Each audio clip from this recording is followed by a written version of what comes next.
Namaskar. I'm Surushi Das and you're watching Ritam News. Another week, another strike. Terror resurfaces in the valley, shaking what many hoped was a stable peace in Kashmir.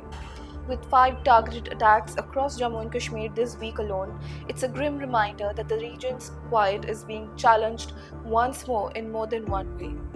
It is also being observed here that the attacks have significantly increased in the last few months and that vigilance should be heightened for the safety of citizens.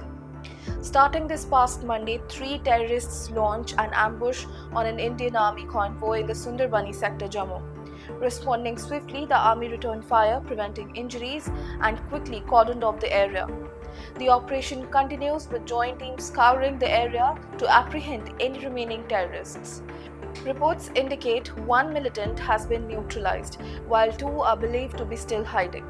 Earlier on Thursday, a deadly assault unfolded 6 kilometers from Gulmarg, a scenic spot in North Kashmir's Baramulla district. Terrorists opened fire on an army vehicle traveling to the Nagin post. 2 soldiers and 2 porters lost their lives in this brazen attack, and 2 soldiers are still recovering from their critical injuries.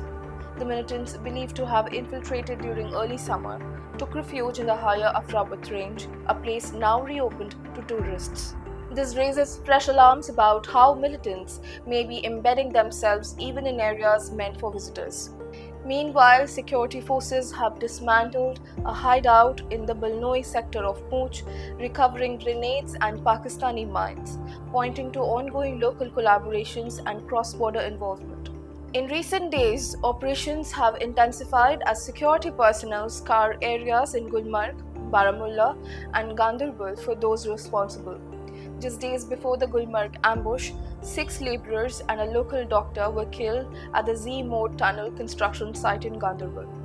And just last week, a labourer from Bihar was killed in Shopian, while another from Uttar Pradesh was wounded in Tral. It's clear terrorists are widening their targets, aiming not only at security forces but also at civilians. In response, BJP's J&K President Ravinder Raina has condemned these attacks and accused Pakistan of stoking unrest in the Union territory. Abdullah's government faces mounting pressure to intensify measures against terrorism, with citizens calling for decisive action not just against attackers but also their enablers within the region. The support terrorists receive locally remains a critical threat to security efforts and must be addressed head-on if stability is to be achieved. Former Chief Minister Mehbooba Mufti and Umar Abdullah himself have expressed strong condemnation, though their words echo amidst an urgent demand for real, lasting solutions.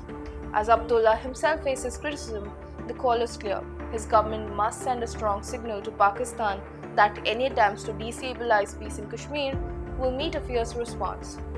Past surgical and air strikes proved effective, and many are advocating for a return to such measures to underline India's stance.